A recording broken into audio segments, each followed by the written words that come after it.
ಆತ್ಮೀಯರೇ ನಮಸ್ಕಾರ. ನಾನು ಜಯಪ್ರಕಾಶ್ ನಾಗತಿಹಳ್ಳಿ. ಆ, ನಾವು ಈ ವರ್ಷ ಸೆಪ್ಟೆಂಬರ್ 14, 2025 ಭಾನುವಾರ ಬೆಂಗಳೂರಿನಲ್ಲಿ ಒಂದು ಕಾರ್ಯಕ್ರಮ ಮಾಡ್ತಾ ಇದ್ದೇವೆ. ಅದರ ಹೆಸರು ಕೃತಜ್ಞತೆ. ನಾನು ಕಳೆದ ವರ್ಷ ಅನೌನ್ಸ್ ಮಾಡಿದ್ದೆ, ಮುಂದಿನ ವರ್ಷದ ಕೃತಜ್ಞತೆ ಕಾರ್ಯಕ್ರಮದಲ್ಲಿ ನಮ್ಮ ಆನ್ಲೈನ್ ಸ್ಟೂಡೆಂಟ್ಸ್ ಆಗಿರಬೇಕು. ಅವರು ನಿರಂತರವಾಗಿ ಭಾಗವಹಿಸ್ತಾ ಇದ್ದು ಅವರಲ್ಲಿ ಇಂಪ್ರೂವ್ಮೆಂಟನ್ನು ತೋರಿಸ್ತವ್ರಿಗೆ ಸೂಪರ್ ಸ್ಪೀಕರ್ ಅವಾರ್ಡ್ ಕೊಡ್ತೀವಿ ಅಂತ ಅನೌನ್ಸ್ ಮಾಡಿದ್ದೆ. ನಾವು ದ ಗುಡ್ ನ್ಯೂಸ್, ನೇತ್ರಾವತಿ ವಿಜಯಪುರದ ಗೃಹಿಣಿಯಾಗಿದ್ದವರು ಈಗ ಯೋಗ ಶಿಕ್ಷಕಿ ಮತ್ತು ಆ, ಅವರು LIC ಏಜೆಂಟ್ ಕೂಡ ಆಗಿದ್ದಾರೆ. ಶುಭಾಶಯಗಳು ನೇತ್ರಾವತಿ ಮೇಡಮ್. ನಮಸ್ತೆ ಸರ್, ನಮಸ್ತೆ. ಧನ್ಯವಾದಗಳು ಸರ್. ಆ ನಿಮ್ಗೆ ಈ ಎಷ್ಟು ಹೇಳ ಈ ಪ್ರಶಸ್ತಿ ಸ್ವೀಕರಿಸೋದಕ್ಕೆ ರೆಡಿ ಆಗ್ತಾ ಇದ್ದೀರಿ ಬೆಂಗಳೂರಿಗೆ ಬರೋದಕ್ಕೆ. ಆ, ಹೇಗೆ ಅನ್ನಿಸ್ತು ಈ ಪ್ರಶಸ್ತಿ ಆ, ತಮಗೆ ನೀಡ್ತಾ ಇದ್ದೀವಿ ಅಂತ ಗೊತ್ತಾದಾಗ? ಇಲ್ಲ ಸರ್, ತುಂಬಾ ಖುಷಿ ಅನಿಸ್ತು ಸರ್. ನನ್ ಮಾತ್ ನನಗೆ ನಂಬಕ್ ನೀವ್ ಏನ್ ಹೇಳಕತ್ತಿದ್ರ ನಾನೇ ತಪ್ಪಾಗಿ ಕೇಳಿಸ್ಕೋತಿದ್ದೇನೋ ಅನ್ನೋದು ಒಂದು ನನಗ ಹಂಗ ಅನಿಸ್ತಿತ್ತು ಸರ್. ಭ್ರಮೆ ಆಗ್ಬಿಟ್ಟಿತ್ತು ನನಗೆ ಯಾವ್ದ ನನಗ ಪ್ರಶಸ್ತಿ ಬರ್ತದ ಅಂತ ಸ್ಟೇಜ್ ಮೇಲೆ ಹೋಗಿ ತಗೊಳ್ಳೋ ಒಂದು ಅವಕಾಶ ಸಿಗ್ತದ ಅನ್ನೋದು ನನಗೆ ಅಟ್ ನನಗೆ ಕಾನ್ಫಿಡೆನ್ಸ್ ಇರ್ಲಿಲ್ಲ ಸರ್. ಇದು ಕೇಳಿದ ಬಳಕ ಖುಷಿ ಆಯ್ತು ಸರ್. ಖುಷಿ ಆದ ಬಳಕ ನಾನು ಅವತ್ ಫುಲ್ ನನಗೆ ಯಾವ ತರ ಅಂದ್ರ ಮನುಷ್ಯ ರೋಮಾಂಚನ ಅಂತಾರಲ್ಲ ಆ ತರ ಆಯ್ತು ಸರ್.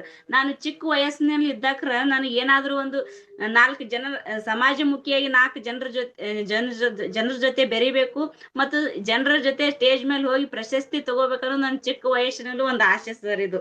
ಇದು ನನ್ನ ಕನಸು ಅಂತ ಹೇಳಕ್ಕೆ ಇಷ್ಟಪಡ್ತೀನಿ ಸರ್.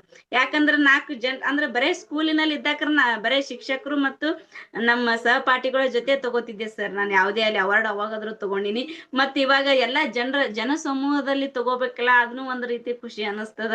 ಮತ್ತೆ ಈ ವಿಷಯ ತಿಳಿದ್ ನಮ್ ಕುಟುಂಬದವರೆಲ್ಲ ತುಂಬಾ ಸಂತೋಷ ಪಟ್ಟಿದಾರ ಸರ್. ತುಂಬಾ ಖುಷಿ ಅನಿಸ್ತದ. ಅವರು ಎಲ್ಲಾ ವ್ಯಕ್ತಪಡಿಸಿದಾರ.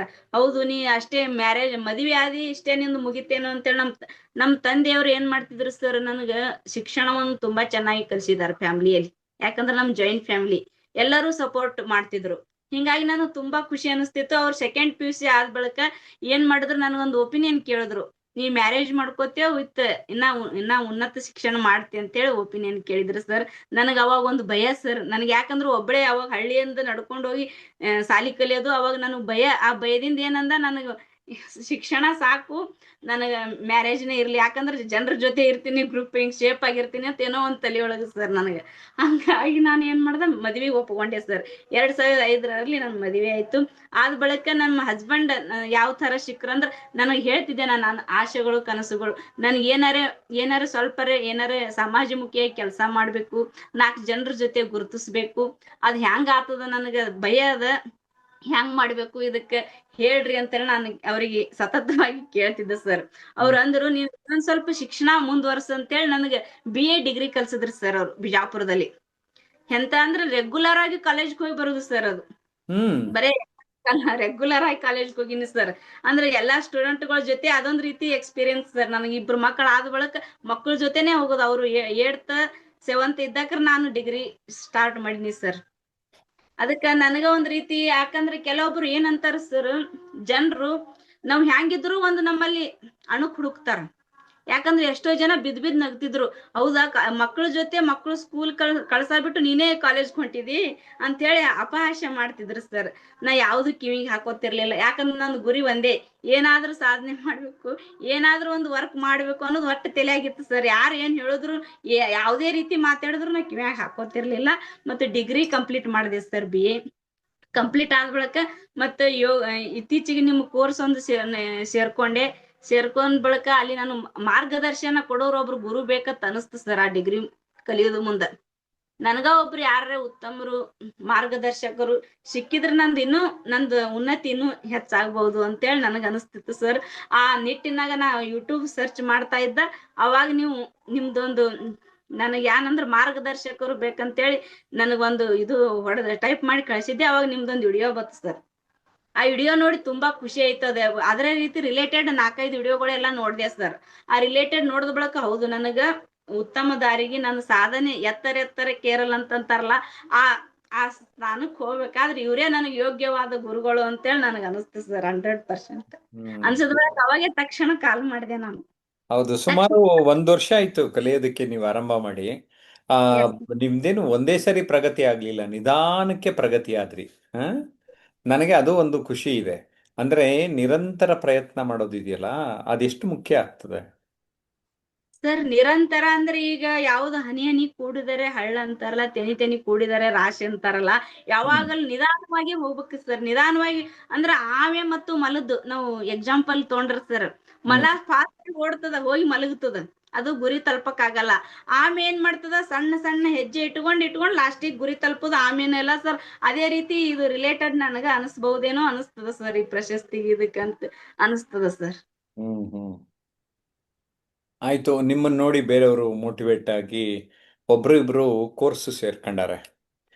ನಾವು ನೇತ್ರಾವತಿ ತರ ಮಾತಾಡಬೇಕು ಅಂದ್ಬಿಟ್ಟು ಕೋರ್ಸ್ ಸೇರ್ಕೊಂಡಾರೆ. ಆ ಆ ಥರ ಸುದ್ದಿ ಕೇಳಿದಾಗ ಹೇಗೆ ಅನಿಸ್ತು?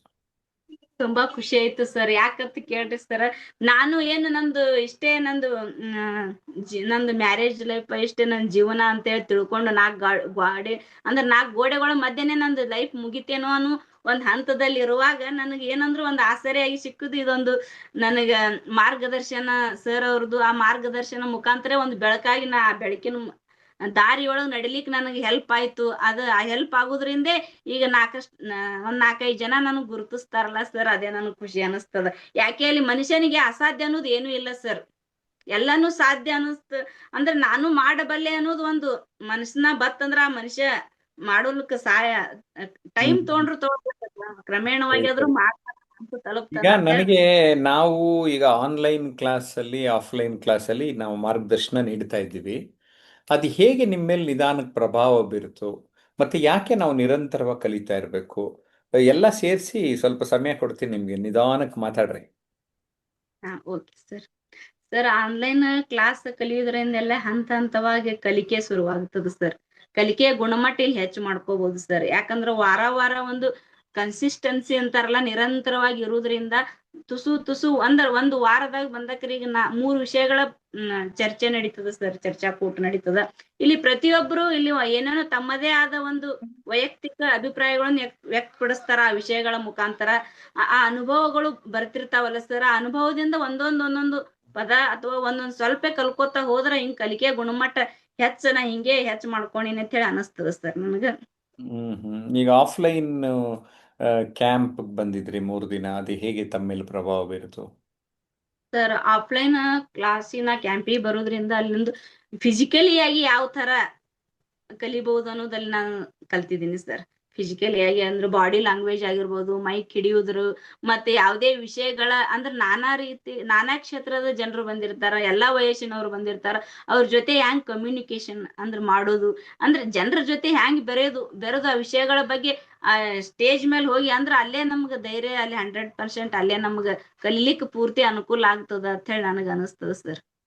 ಆ ವಿಷಯಗಳ ಬಗ್ಗೆ ಮಂಡನೆ ಮಾಡೋದಾದ್ರೂ, ನಿಲ್ಲುವ ಭಂಗಿ ಅಂದ್ರ ಧ್ವನಿಯ ಏರಿಳಿತ ಅಂದ್ರೆ ಹ್ಮ್ ಪ್ರತಿಯೊಂದನ್ನು ನೀವು ಕಲಿಸ್ತಿರ್ತೀರಿ ಸರ್. ಯಾವುದೇ ಅಲ್ಲಿ ಹಾವ ಭಾವ ಅಂತಾರಲ್ಲ, ಅದು ಎಲ್ಲಾ ತರ ಅಲ್ಲಿ ಕಲ್ತಿದ್ದೀನಿ ಸರ್.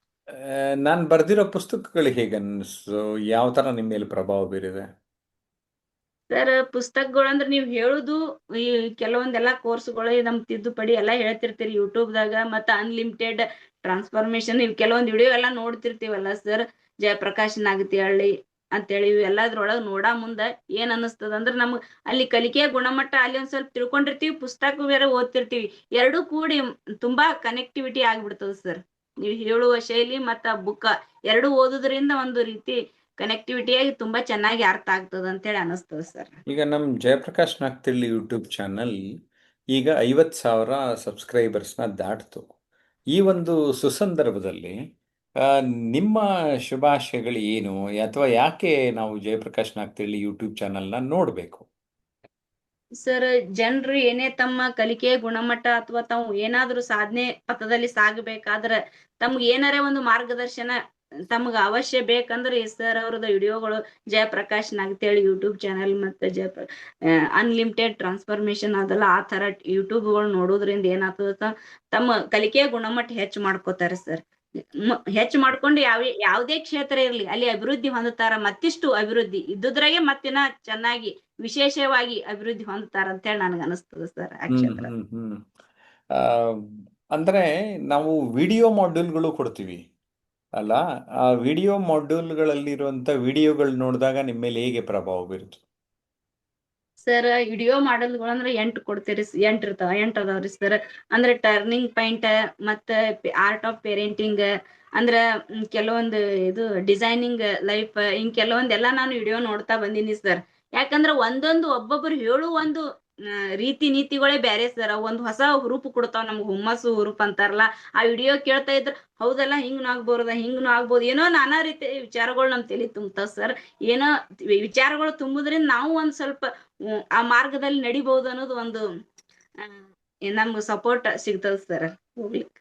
Okay, very good. ಈಗ ಹೊಸ್ದಾಗಿ ಸೇರ್ಕೋಬೇಕು ಜಯಪ್ರಕಾಶ್ ಅವ್ರ ಕೋರ್ಸು, ಯೋಚನೆ ಮಾಡ್ತಾ ಇರ್ತಾರೆ, ಆ, ಯಾವಾಗ ಸೇರೋದು, ಏನು ಮಾಡೋದು ಅಂತ. ಅಂಥವ್ರಿಗೆ ಯಾಕೆ ಸೇರಬೇಕು ಅಂತ ನೀವು ಹೇಳ್ತೀರಾ? ಸರ್ ಯೋಚನೆ ಮಾಡೋ ಅಂದ್ರೆ ನಾನು ಅದೇ ಕ್ಯಾಟಗರಿ ಒಳಗೆ ಸೇರಿದ್ದು ಸರ್. ನಾನು ಯೋಚನೆ ಮಾಡಿ 3 ತಿಂಗಳು ಆದ ನಂತರ ಕೋರ್ಸ್ ಸೇರಿದ್ದು ಸರ್. ಯಾಕಂದ್ರೆ ನನಗೆ ಹೌದು ಅಂದ್ರೆ ಸರಿಯಾಗಿ ವಿಷಯಗಳ ಸಂಗ್ರಹ ಇದು ಇರ್ಲಿಲ್ಲ ಅಂದ್ರ ಮಾರ್ಗದರ್ಶಕರ ವ್ಯಕ್ತಿಗಳ ಚಿತ್ರಣ ನಮ್ಗೆ ಸರಿಯಾಗಿ ಕಾಣಿಸ್ತಿರ್ಲಿಲ್ಲ. ಮತ್ತೆ ಅವ್ರು ಹೇಳುವ ರೀತಿ ಮತ್ತೆ ಅವ್ರು ತಿಳ್ಕೊಳ್ಳೋದು ಇದು ನಮ್ಗೆ ಸರಿಯಾಗಿ ಗೊತ್ತಿರ್ಲಿಲ್ಲ ಅಂದ್ರೆ ಆ ರೀತಿ ನಮ್ ಕನ್ಫ್ಯೂಷನ್ ನಾವೇ ಮಾಡ್ಕೋತಿರ್ತೀವಿ ಸರ್. ಆದ್ರ ಅದು ಸರಿಯಾದನಂತ ಈಗ ಬಂಗಾರವನ್ನು ಹೊರಗಚ್ಚಿ ನೋಡು ಅಂತಾರಲ್ಲ, ಆ ತರ ನೋಡ್ಬೇಕ್ರೆ ನಮ್ಗೆ ಏನ್ ಅನಿಸ್ತದ ಸರ, ಹೌದಲ್ಲ, ಈ ವ್ಯಕ್ತಿಗಳ ಜೊತೆ ಇದ್ರೆ ನಾವು ಒಂದ್ ಏನಾದ್ರೂ ಒಂದು ಸಾಧನೆ ಪಥದತ್ತ ಸಾಗ್ಬಹುದು ಅಂತ ಹೇಳಿ ಅನಿಸ್ತದ. ಮತ್ತೆ ಯಾವುದೇ ವ್ಯಕ್ತಿ ತಮ್ಮ ಉತ್ತಮ ಮಟ್ಟಕ್ಕೆ ಅಥವಾ ಉತ್ತಂಗಕ್ಕೆ ಏರ್ಬೇಕಾದ್ರ ಸರ್ ಅವ್ರ ಕ್ಲಾಸ್ ಕೇಳ್ಬೇಕು, ಮತ್ತು ತಾವು ಏನಾರು ಉದ್ಧಾರ ಆಗ್ಬೇಕಾದ್ರೆ ಗ್ಯಾರಂಟಿ ಕೇಳ್ಬೇಕಂತ ಹೇಳಿ ಅನಿಸ್ತದ ಸರ್ ನನ್ಗೆ.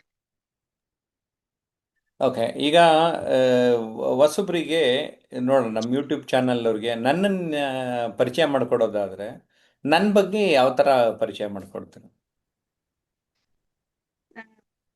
ಜಯಪ್ರಕಾಶ್ ನಾಗ್ತೇಳಿ ಸರ್, ಇವರು ಯೂಟ್ಯೂಬ್ ಚಾನಲ್ ಮತ್ತು ಮೆಂಟರಿಂಗ್ ಮಾರ್ಗದರ್ಶಕರು, ಇಂಟರ್ನ್ಯಾಷನಲ್ ಲೆವೆಲ್ ಎಲ್ಲ ಮಾರ್ಗದರ್ಶನ ಮಾಡಿದವರು ಅಂತ ಹೇಳಿ ಹೇಳ್ತೀನಿ. ಮತ್ತೆ ಯಾವುದೇ ಅಲ್ಲಿ ಈಗ ಪ್ರತಿಯೊಬ್ಬರು ವ್ಯಕ್ತಿಗೆ ಒಂದು ಏನಂತಾರಲ್ಲ, ಒಂದು ಊರುಗೋಲು ಅಂತ ಹೇಳಿ, ಒಬ್ಬ ವ್ಯಕ್ತಿ ಯಾವುದೇ ಒಂದು ಉನ್ನತ ಪಥದ ಸೇರ್ಬೇಕಂದ್ರೆ ಒಂದು ಊರುಗೋಲು ಬೇಕು. ಆ ತರ ಸರ್ ಅವರು ಒಂದು ಸ್ಪೀಚ್ ನಮ್ ನೆರವಾಗ್ತದ ಅಂತ ಹೇಳಿ, ಒಂದು ಬೆಟ್ಟ ಹತ್ತಬೇಕಾದ್ರೆ ಹೆಂಗ್ ಊರುಗೋಲು ಬೇಕಲ್ಲ, ಆ ತರ ಒಂದು ಇದು ಸರ್ ಅವರ ಮಾರ್ಗದರ್ಶನ ನಮ್ಗೆ ಅವಶ್ಯವಾಗಿ ನೆರವಾಗುತ್ತದ ಅಂತ ಹೇಳಿ ಹೇಳಕ್ ಇಷ್ಟಪಡ್ತ ಸರ್. ಮತ್ತೆ ಅವರು ಸರ್ಸ್ ಮತ್ತೆ ಯಾವುದೇ ಅಲ್ಲಿ ಒಬ್ಬ ವ್ಯಕ್ತಿ ಏನೇ ಒಂದು ಇದು ಹೆಸರು ಮಾಡ್ಬೇಕಾದ್ರ ಹಂತ ಹಂತವಾಗಿ ಬೆಳೆದು ಬಂದಿದ್ದಾರೆ. ಯಾಕಂದ್ರೆ ಅವ್ರ ವಿಡಿಯೋ ಎಲ್ಲ ನೋಡ್ತಿರುವಾಗ ನಮಗ್ ಅನಿಸ್ತದ, ಅವರು ಚಿಕ್ಕ ವಯಸ್ಸಿನ 4ನೇ ತರಗತಿಯಲ್ಲಿ ಇದ್ದಾಕ್ರ ಅವರು ಹಳ್ಳಿಯಿಂದ ಮತ್ ಬೆಂಗಳೂರು ಸಿಟಿಗೆ ಬಂದವರು. ಮತ್ತು ಆ ಸ್ಕೂಲಲ್ಲಿ ಅವರಿಗೂ ತಮ್ಮ ಹಳ್ಳಿ ಭಾಷೆಯಲ್ಲೂ ಮಾತಾಡ್ತಾ ಇದ್ರು. ಹಳ್ಳಿ ಭಾಷೆಯಲ್ಲಿ ಮಾತಾಡ್ತಿರುವಾಗ ಸಾಕಷ್ಟು ಜನ ಅವ್ರು ನೋಡಿ ನಗ್ತಿದ್ರು. ಆ ತರ ಮತ್ತೆ ಯಾಕಂದ್ರೆ ಮನುಷ್ಯಂದು ಅದೇ, ಅವಾಗೇ ಮನುಷ್ಯ ಒಂದು ಏನತ್ತರ ಸಕಾರಾತ್ಮಕವಾಗಿ ತಗೋತಾನ ವಿಚಾರಗಳು ಯಾವುದೇ ತಗೊಂಡ ಬಳಕೆ ಸರ್ ಒಂದು ಹಂತ ಹಂತವಾಗಿ ಬೆಳೆದು ಬಂದ್ರು. ಮತ್ತೀಗ 30,000 ಗಟ್ಲೆ ಎಷ್ಟೋ ಜನರಿಗೆ ಅವರು ಸ್ಪೀಚ್ ಮಾಡಿದಾರ. ಮತ್ತು ಸಾಕಷ್ಟು ಕಾರ್ಯಕ್ರಮಗಳನ್ನು, ಮತ್ತೀಗ ಇವತ್ತಿನ ದಿವಸ 50,000ಕ್ಕೂ ಮೇಲ ಇದು ಸಬ್ಸ್ಕ್ರೈಬರ್ ಇದ್ದಾರ. ಎಲ್ಲಾ ನಮ್ಗ್ ನೋಡಿ ಖುಷಿ ಆಗುತ್ತದೆ ಸರ್ ಅನ್ನಿಸ್ತು. Okay, good. ನಮ್ಮ ಜೊತೆ ಶೈಲಜಾ ಟೀಚರ್ ಇದ್ದಾರೆ. ಇಷ್ಟೊತ್ತರೆಗೂ ನಾನು ನೇತ್ರಾವತಿ ಅವರು ಸೂಪರ್ ಸ್ಪೀಕರ್ ಅವಾರ್ಡ್ ತಗೊಂಡಿದ್ದಕ್ಕೆ ಹೇಗೆ ಅನ್ನಿಸ್ತು ಅಂತೆಲ್ಲ ಕೇಳ್ತಾ ಇದ್ದೆ. ಶೈಲಜಾ ಟೀಚರ್ ಅವರೇ, ನಮ್ಮ ನೇತ್ರಾವತಿ ಅವ್ರ ಬಗ್ಗೆ ಒಂದೆರಡು ಮಾತು ಹೇಳ್ರಿ. ನಮಸ್ಕಾರ ಸರ್. ನೇತ್ರಾವತಿ ಮೇಡಮ್ ಅವರು ಈ ವರ್ಷದ ಸೂಪರ್ ಸ್ಪೀಕರ್ ಅವಾರ್ಡ್ ತಗೊಂಡಿರೋದು ನಮಗೂ ತುಂಬಾ ಖುಷಿ ಹಾಗೂ ಹೆಮ್ಮೆಯ ವಿಷಯ ಸರ್. ಮಹಿಳೆಯರು ಕೇವಲ ಒಂದು ಗೃಹ ಕೃತ್ಯಗಳಿಗೆ ಮಾತ್ರ ಸೀಮಿತವಾಗಿರದೇನೆ, ಅವರು ಮನಸ್ಸು ಮಾಡಿದ್ರೆ ಹೇಗೆ ಬೆಳಿಬಹುದು, ತಮ್ಮನ್ನ ತಾವು ಸುಧಾರಿಸ್ಕೊಳ್ಬಹುದು ಅನ್ನೋದಕ್ಕ ಮೇಡಮ್ ಅವರು ಅತ್ಯುತ್ತಮ ನಿದರ್ಶನ ಅಂತ ಇಲ್ಲಿ ನನ್ಗೆ ಹೇಳಕ್ ತುಂಬಾ ಖುಷಿ ಆಗುತ್ತೆ ಸರ್. ಎಷ್ಟೋ ಜನ ಮನೆ ಕೆಲಸಗಳಲ್ಲಿ ಕಳೆದು ಹೋಗ್ಬಿಡ್ತಾರೆ ಸರ್. ತಾವ್ ಹೇಳ್ತಾ ಇರ್ತೀರಿ, ನಾವು ಬದ್ಲಾಗ್ಬೇಕಂದ್ರೆ ಮೀ ಟೈಮ್ ಇರ್ಬೇಕು ಅಂತ. ಮೇಡಮ್ ಅವ್ರಿಗೆ ಅವರು ಮೀ ಟೈಮ್ ಕೊಟ್ಟರೆ, ತಮ್ಗಾಗಿ ತಮ್ಮ ಪರಿವರ್ತನೆಗಾಗಿ ಸಮಯ ಕೊಟ್ಟಿರೋದ್ರಿಂದ ಇವತ್ತು ಈ ಒಂದು ಪ್ರಶಂಸೆ ಗೌರವ ಅವ್ರ ಮುಡಿಗೆ ಏರ್ತಾ ಇದೆ ಸರ್. ಇದು ಎಲ್ಲಾ ಹೆಣ್ಮಕ್ಳಿಗೂ ಕೂಡ ಒಂದು ಸ್ಫೂರ್ತಿ, ಹಾಗೆ ನನ್ಗೂ ಕೂಡ ಒಂದು ಸ್ಫೂರ್ತಿ ಆಗತ್ತೆ. ಅಲ್ಲದೆ ಇಂಥ ಕ್ಲಾಸ್ಗಳನ್ನ ಸೇರೋದ್ರಿಂದ ಹೊಸ ವಿಚಾರಗಳು ಬರ್ತವೆ. ಹೇಗೆ ನೋಡ್ರಿ, ಜನ ಒಂದು ನೀವ್ ಹೇಳ್ತೀರಿ ಅಸ್ಪಷ್ಟತೆಯಿಂದ ಸ್ಪಷ್ಟತೆಯೆಡೆಗೆ, ಅಷ್ಟೇ ಅಲ್ಲ ಗೃಹ ಕೃತ್ಯದಿಂದ ನಾವು ಏನ್ ಮನಸ್ಸು ಮಾಡಿದ್ರೆ ಸೂಪರ್ ಸ್ಪೀಕರ್ ಅವಾರ್ಡ್ ಎಡೆಗೆ ನಂಗ ಮೇಡಮ್ ಅವ್ರ ಸಾಧನೆ ಇವತ್ತು ಒಂದು ಉತ್ತಮ ನಿದರ್ಶನ ಮಾದರಿ ಕೂಡ ಸರ್. ನಾನ್ ಮೇಡಮ್ ಅವರಿಗೆ ಈ ಸಂದರ್ಭದಲ್ಲಿ ಅಭಿನಂದನೆಗಳನ್ನ ಸಲ್ಲಿಸ್ತೀನಿ ಸರ್. ಹಾಗೆ ಇಂತ ನೋಡ್ರಿ ಸರ್, ಪರುಷ ಮುಟ್ಟಿದ್ದೆಲ್ಲ ಚಿನ್ನ ಆಗತ್ತಂತಾರೆ. ಹಾಗೆ ಸರ್ ಹತ್ರ ಎಂಥರೇ ವ್ಯಕ್ತಿ ಬರ್ಲಿ ಅವರೊಂದು ತರಬೇತಿ, ಅವರೊಂದು ಮಾರ್ಗದರ್ಶನ ವ್ಯಕ್ತಿಗಳನ್ನ ಹೇಗೆ ಪರಿವರ್ತಿಸುತ್ತೆ ಅನ್ನೋದು, ಇದೇ ಮೆಂಟರಿಂಗ್ ಏನ್ ಮಹತ್ವ ಅಂದ್ರೆ ಮೇಡಮ್ ಅವ್ರಿಗೆ ಇವತ್ತು ಸಿಕ್ಕಿರೋ ಒಂದು ಅವಾರ್ಡೇ ಅದಕ್ಕೆ ನಾವು ಉತ್ತಮ ನಿದರ್ಶನ ಅಂತ ಹೇಳ್ಬೋದು ಸರ್. ತಮಗೂ ಕೂಡ ಈ ಸಂದರ್ಭದಲ್ಲಿ ನಾನು ಅನಂತ ಧನ್ಯವಾದಗಳನ್ನ ಸಲ್ಲಿಸ್ತೀನಿ sir. Thank you sir. Okay ವೀಕ್ಷಕರೇ, ನೀವೆಲ್ಲ ಮಾತು ಕೇಳಿಸ್ಕೊಂಡ್ರಿ ಅಲ್ವಾ? ನಿಮ್ಗೆ ಏನು ಅನ್ನಿಸ್ತು? ಮೊದಲನೇದಾಗಿ ಜಯಪ್ರಕಾಶ್ ನಾಗ್ತಿಹಳ್ಳಿ ಯೂಟ್ಯೂಬ್ ಚಾನಲ್ ಇನ್ನೂ ಸಬ್ಸ್ಕ್ರೈಬ್ ಮಾಡಿಲ್ಲ ಅಂದರೆ ಸಬ್ಸ್ಕ್ರೈಬ್ ಮಾಡಿಬಿಡಿ. ಸದ್ಯಕ್ಕೆ 4800 ವಿಡಿಯೋಗಳು ಈ ಯೂಟ್ಯೂಬ್ನಲ್ಲಿದೆ. ಸದ್ಯಕ್ಕೆ ಸಾಕಲ್ಲ ಆದರೂ ನಿರಂತರವಾಗಿ ಹೊಸ ಹೊಸ ವಿಡಿಯೋ ಪೋಸ್ಟ್ ಮಾಡ್ತಾ ಇರ್ತೀವಿ, ಪ್ರೀಮಿಯರ್ ಮಾಡ್ತಾ ಇರ್ತೀವಿ, ಯೂಟ್ಯೂಬ್ ಲೈವಲ್ಲಿ ಬರ್ತಾ ಇರ್ತೀವಿ. ಅವನ್ನೆಲ್ಲ ತಾವು ಗಮನಿಸ್ಬೇಕು ಅಂತ ಈ ಸಂದರ್ಭದಲ್ಲಿ ಹೇಳ್ತೇನೆ. ಹರಿಪ್ರಸಾದ್ ಅಂತ ನಮ್ಮ ಸೀನಿಯರ್ ಪಾರ್ಟಿಸಿಪೆಂಟ್ ಇದ್ದಾರೆ. ಅವರು ಕೂಡ ಈ 50,000 ಸಬ್ಸ್ಕ್ರೈಬರ್ ಆದ ಸಂದರ್ಭದಲ್ಲಿ ಒಂದೆರಡು ಮಾತು ಏನು ಹೇಳ್ತೀರಿ ಹರಿಪ್ರಸಾದ್? ಬಹಳ ಖುಷಿಯ ಸಂಗತಿ ಸರ್. 50,000 ಸಂಭ್ರಮ. ಸುಮಾರು 4,700ಕ್ಕೂ ಹೆಚ್ಚು ವಿಡಿಯೋಗಳಿದ್ದಾವೆ ಅದರಲ್ಲಿ. ಈ ಸಂತಸ ಸಮಯದಲ್ಲಿ ಏನ್ ಹೇಳ್ತೀನಿ ಅಂತಂದ್ರೆ, ವೀಕ್ಷಕರಿಗೆ, ಚಾನೆಲ್ ಸಬ್ಸ್ಕ್ರೈಬ್ ಚಂದಾದಾರರಿಗೆ ಏನ್ ಹೇಳ್ತೀನಿ ಅಂತಂದ್ರೆ, ಇನ್ನೂ 4 ಜನಕ್ಕೆ ಒಂದು ಈ ವಿಷಯವನ್ನ ಹೇಳಿ ಅದನ್ನ ಇನ್ನ ಸಬ್ಸ್ಕ್ರೈಬ್ ಮಾಡುವಂತ ಹೇಳಿ ಅದ್ರ ಸದುಪಯೋಗವನ್ನು ಪಡ್ಕೊಳ್ರಿ ಅಂತ. ಇದರಲ್ಲಿರೋ ವಿಷಯಗಳು ಹೇಳ್ಬೇಕಾದ್ರೆ ಬಹಳ ಉಪಯುಕ್ತ, ಒಂದು ಶೈಕ್ಷಣಿಕ, ಅದು ಎಲ್ಲರೂ ನೋಡುವಂಥದ್ದು. ವಯಸ್ಸಾದಂಥವರು, ಚಿಕ್ಕ ಮಕ್ಕಳು, ಏನೋ ಉದ್ಯೋಗಕ್ಕೆ ಹೋಗುವಂಥವ್ರು, ಎಲ್ಲರಿಗೂ ಉಪಯುಕ್ತವಾಗಿರುವಂಥದ್ದು. ಇನ್ನೊಂದು ರೀತಿಯಲ್ಲಿ ಅಂತಂದ್ರೆ, ಅದು ಸೈಕಾಲಜಿಕಲಿ ಇದೆ, ತಾತ್ವಿಕ ಇದೆ, ಒಂದು ಸಾಮಾಜಿಕತೆ ಇದೆ, ಮಾನಸಿಕ ಇದೆ, ವೈಯಕ್ತಿಕತೆ ಇದೆ. ಮನುಷ್ಯ ಒಬ್ಬ ವ್ಯಕ್ತಿ ಪರಿಪೂರ್ಣತೆಯನ್ನು ಹೊಂದಲು ಒಂದು ಸಂವಹನ ಕೌಶಲ್ಯದಲ್ಲಾಗಿರ್ಬೋದು, ಭಾಷಣ ಕೌಶಲ್ಯದಲ್ಲಾಗಿರ್ಬೋದು, ಇನ್ನ ಯಾವುದೇ ಒಂದು ವ್ಯಕ್ತಿತ್ವ ವಿಕಸನ, ವ್ಯಕ್ತಿತ್ವ ಪರಿವರ್ತನೆ. ಎಸ್ ಹರಿಪ್ರಸಾದ್, ತುಂಬಾ ಚೆನ್ನಾಗಿ ಹೇಳಿದ್ರಿ. ಈಗ ನಾವು ಈ ಸರಿ ನೇತ್ರಾವತಿ ಅವ್ರಿಗೆ ಸೂಪರ್ ಸ್ಪೀಕರ್ ಅವಾರ್ಡ್ ಕೊಡ್ತಾ ಇದ್ದೀವಲ್ಲ, ಅವ್ರನ್ನ ಹೇಗೆ ಅಭಿನಂದಿಸ್ತೀರಿ? ನಗುಮುಖದ ಚೆಲುವೆ ಅವರು ಅಂತ ಹೇಳಿದ್ರೆ ಪರವಾಗಿಲ್ಲ ಸರ್. ನಗುಮೊಗದ ಚೆಲುವೆ ಅಂತ ಬಿರುದು ಕೊಟ್ಬಿಟ್ರಾ? Very good. ಬಹಳ ಅವ್ರ ಮಾತೆ ಒಂದು ಸೊಗಸು ಸರ್. ಕೇಳ್ಬೇಕು ಅನ್ಸುತ್ತೆ. ಯಾಕಂದ್ರೆ ಮಾತಿಗೆ ನಗು ಜೋಡಿಸಿದಂತ ಸಂದರ್ಭದಲ್ಲಿ ಅದಕ್ಕೊಂದು ಮೆರುಗು ಬರುತ್ತೆ. ಮಾತಾಡುವ ಮಾತು ಒಂದು ಕಡೆ, ಅದರ ನಗು ಒಂದು, ಆ ಎರಡು ಸೇರಿದ್ರೆ ಇನ್ನೊಂದು ಅಂತ ಹೇಳ್ತೀವಲ್ಲ, ಹಂಗೆ ಮಾತಾಡ್ತಾ ಒಂದು ಮಾತಿಗೆ ಒಂದು ಬಹಳ ಇನ್ನೊಂದ್ ಸ್ವಲ್ಪ ಕೇಳ್ಬೇಕಪ್ಪ ಅನ್ಸುತ್ತೆ. ಮಾತಾಡ್ಬೇಕಾದ್ರೆ ಸಹಜತೆ ಇರುತ್ತೆ ಮಾತಿನಲ್ಲಿ. ಮತ್ತೆ ಏನೋ ಒಂದು ಅವರು ಬೇರೆ ನಾವೇನೋ ವಿದ್ವತ್ ಅದ್ರಲ್ಲಿ ಕೂಡಿರಲ್ಲ. ಸಾಮಾನ್ಯ ಜನರು ಮಾತಾಡುವಂತ ಭಾಷೆಗೆ ಏನಿಗೆ ಒಂದು ಮೆರುಗು ಕೊಟ್ಟು ಮಾತಾಡ್ತಾ ಇರ್ತಾರೆ. ಒಂದು ಅಡಿಗೆ ಹೋಲಿಕೆ ಮಾಡ್ತಾರೆ, ಒಂದಿನ ಮನೆಯಲ್ಲಿರುವಂತಹ ವಸ್ತುಗಳಿಗೆ ಹೋಲಿಕೆ ಮಾಡ್ತಾರೆ, ಜೀವನಕ್ಕೆ ಹೋಲಿಕೆ ಮಾಡ್ತಾ ಇರ್ತಾರೆ. ಅಲ್ಲಲ್ಲಿ ಸ್ವಲ್ಪ ಸಾಹಿತ್ಯಿಕ ಸೊಗಸು ಕೊಟ್ಟ ವಚನಗಳನ್ನ ಎಲ್ಲೋ ನಗಮಾರಿ ತಂದೆ ಅಂತಕ್ಕಂಥ ಮಾತು ಹೇಳಿದ್ರು. ಅವರು ಬಹಳ ನನಗೆ ಕೇಳಿಲ್ಲ, ಸಾಹಿತಿ ಆಗಿದ್ರು, ಸ್ವಲ್ಪ ಕನ್ನಡ ಅಭ್ಯರ್ಥಿ ಆಗಿದ್ರು ಕನ್ನಡ ಸಾಹಿತ್ಯದಲ್ಲಿ. ನಗಮಾರಿ ತಂದೆ ಅವ್ರು ನಗುವ ಅವ್ರ ವಚನಗಳ ಸಲ ಬಹಳ ಓದ್ತಿದ್ದೆ ಸರ್ ಅಂತ ಹೇಳ್ತಿದ್ರು. ಬಟ್ ಅವರು ಆಸಕ್ತಿ, ಅವರ ಜ್ಞಾನ, ಅವರ ಕೌಶಲ್ಯ, ಅವರ ಗುಣ ಸ್ವಭಾವ, ಅವರು ಒಂದು ಈ ಮಟ್ಟಕ್ಕೆ ಏರಕ್ಕೆ ನನಗ ಒಂದು ತಳಪಾಯ ಆಯ್ತೇನೋ ಅನಿಸ್ತದೆ ಸರ್ ನನಗೆ. Very good. ಪ್ರೇಮಲತಾ ಅವರೇ ಏನ್ ಹೇಳ್ತೀರಿ? Netravati madam super speaker award ತಗೋತಾ ಇದ್ದಾರೆ September 14th. ಸರ್, ಅವರು ನಿರಂತರ ಅಭ್ಯರ್ಥಿಯಾಗಿ ನಿಮ್ಮ ಹತ್ರ ಇದ್ ಮಾಡ್ಕೊಂಡು, ಸಾರಿ ಇದು ಅದು ಅನ್ನಂಗಿಲ್ಲ ಇವತ್ತು. ಅವರು ಸೇರ್ಕೊಂಡು ನಿರಂತರವಾಗಿ ಅಭ್ಯಾಸ ಮಾಡಿದ್ದಾರೆ ಸರ್. ಹಂಗಾಗಿ ಅವರು ಎಲ್ಲ ಅದ್ರ ಬಗ್ಗೆ ಕೌಶಲ್ಯ ಬಗ್ಗೆ, ಸಂವಾದನ ಕೌಶಲ್ಯ ಇರ್ಬೋದು, ಮತ್ತೆ ದೃಢತೆಯ ಸಂವಾದ ಕೌಶಲ್ಯ ಇರ್ಬೋದು, ಎಲ್ಲದ್ರ ಬಗ್ಗೆನೂ ತಿಳ್ಕೊಂಡಿದ್ದಾರೆ. ಮತ್ತು ಯೋಗ ಶಿಕ್ಷಕಿಯಾಗಿ ಕೆಲಸ ಮಾಡ್ತಿದ್ದಾರೆ, ಮತ್ತು LIC ಇದನ್ನು ತಗೊಂಡು ಏಜೆಂಟ್ ಆಗಿ ಕೆಲಸ ಮಾಡ್ತಿದ್ದಾರೆ. ತುಂಬಾ ಚೆನ್ನಾಗಿ ಮಾತಾಡ್ತಾರೆ ಸರ್ ಅವರು. ಅವ್ರದ್ದು ಭಾಷೆನೇ ಚಂದ, ಉತ್ತರ ಕರ್ನಾಟಕ ಭಾಷೆ ತುಂಬಾ ಚೆನ್ನಾಗಿರುತ್ತೆ. ಹಂಗಾಗಿ ಅವರು ಯಾವಾಗ್ಲೂ ನಗುಮುಖದಲ್ಲಿ ಎಷ್ಟು ಲವಲವಿಕೆಯಿಂದ ಖುಷಿಯಾಗಿ ಸೊಗಸಾಗಿ ಮಾತಾಡ್ತಾರೆ ಸರ್. ನಮ್ಮ ಎಲ್ಲಾ ಮಹಿಳಾ ಪರವಾಗಿ ನಾನು ಅವರಿಗೆ ತುಂಬಾ ಹೃದಯದ ಅಭಿನಂದನೆಗಳನ್ನ ಸಲ್ಲಿಸ್ತೇನೆ. ಮತ್ತು ಮಹಿಳಾ ದಿನಾಚರಣೆ ದಿನ ಅವರಿಗೊಂದು ಸನ್ಮಾನ ಮಾಡಿದ್ರೆ ಇನ್ನೂ ಚೆನ್ನಾಗಿರ್ತಿತ್ತು ಸರ್. ನೀವ್ ಮಾಡಿ, ನಿಮ್ಮೂರಿಗೆ ಕರ್ಸ್ಕೊಳ್ಳಿ. ಅದೇ ಸರ್, ಅದೇ ಕರ್ಸ್ಕೋಬೇಕು ಸರ್. ಸಿ ನಾವೇ ಎಲ್ಲ ಮಾಡ್ಬೇಕಂತಿಲ್ಲಮ್ಮ. ನಿಮ್ಮಲ್ಲಿ ಅದೇ ಸರ್. ಎಲ್ಲೆಲ್ಲಿ ಹೇಗೆ ಸಾಧ್ಯನೋ ಎಲ್ಲ ಹ್ಮ್. ಮಾಡ್ತಾ ಬರಬೇಕು. ಓಕೆ ವೀಕ್ಷಕರೇ, ಅದೇ ಸರ್. ನಮ್ಗೇನ್ ಅನ್ನಿಸ್ತು ತಾವು ಕೂಡ ಕಮೆಂಟ್ ಮಾಡಿ, ಈಗಲೇ ಸಬ್ಸ್ಕ್ರೈಬ್ ಮಾಡಿ, ಲೈಕ್ ಮಾಡಿ, 4 ಜನಕ್ಕೆ ಫಾರ್ವರ್ಡ್ ಮಾಡಿ. Thank you. Bye bye.